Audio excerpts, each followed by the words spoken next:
Hello mga Diyos! So ngayon magluluto ako ng fried chicken with gravy. Kumuha tayo dito ng mangkok at lagyan na natin ng 1/3 cup of cornstarch, 1/4 cup of harina, 2 teaspoon of salt, depende yan sa alat na gusto nyo mga Jo. Lagyan din natin yan ng 2 teaspoon of pimenta, depende rin sa pimenta na gusto nyo ilagay. Lagyan din natin ng 2 teaspoon of garlic powder, lagyan din natin yan ng 1 teaspoon of paprika. And after nyo nalagyan yan, imekos-mekos na natin yan mga Jo gamit ang gold na kutsara namin. Meron ba kayo nyan? Kami lang ang meron yan mga Jo. Wala kayo nyan. At pagkatapos nyo na mekos-mekos yan, lagyan nyo siya ng 1/4 cup of cold water. Cold water, malamig na tubig, okay? Dapat ganito na ang consistency. Uy, English yun.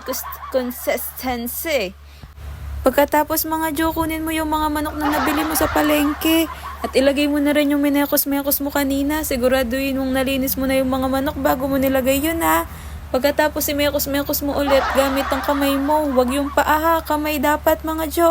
Imekos-mekos mo lang yan mga Jo hanggang sa maging fully coated yung mga manok mo. Uy, fully coated. English na naman yun mga Jo.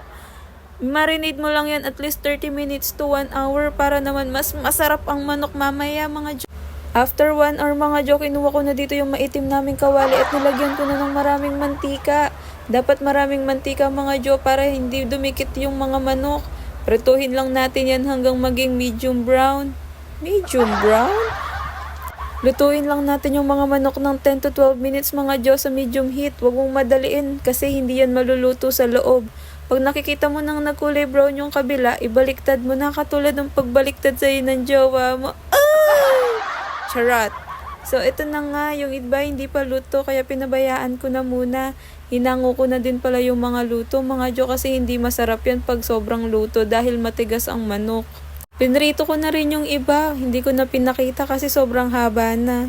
Dito na nga po tayo sa gravy mga Jo, naglagay na ako ng 2 tablespoon of butter.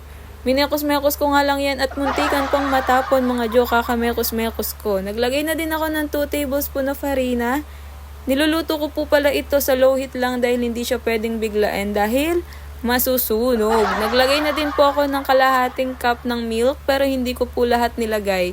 Kalahati lang muna po yung nilagay ko, then nilagay ko na din po yung kalahati after. Naglagay din po pala ako ng 1 basong tubig. Galing po yung tubig na yan sa nawasa. Naglagay na din po ako ng 1 piece beef broth cube. Uy, English.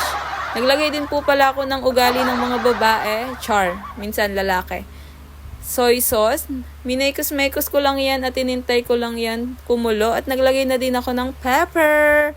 Hintayin na lang natin siyang mag-thicken. Thicken? English na naman yun mga Jo. So, yun lang.